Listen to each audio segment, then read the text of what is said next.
twarega ithuĩ tũkwenda thayũ tondũ ciana citũ rĩ ihikanĩtie kũndũ guothe ĩtiguo gũtirĩ kũndũ tũtarĩ koguo rĩ rekei tũthiĩ twĩ kĩndũ kĩmwe tũnyitĩrĩre ciana citũ tuonanie mwongozo wa gatatũ Kenya nĩ hetwo gĩtĩo mũno thĩinĩ wa Africa na thĩinĩ wa thĩ yothe twakĩmĩcokia na thutha atĩa.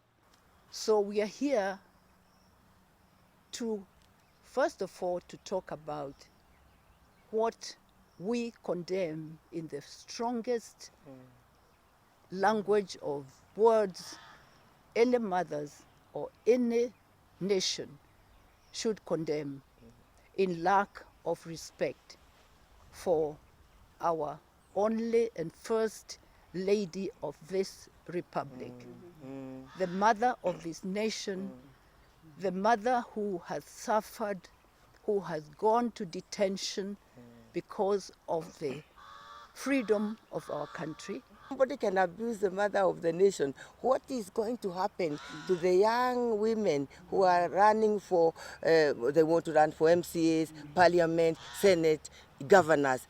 What language? So that is what we are coming here to plead with the nation to avoid and to have peace, help us have peace, because that language can bring a lot of friction. Everybody is born out of a woman.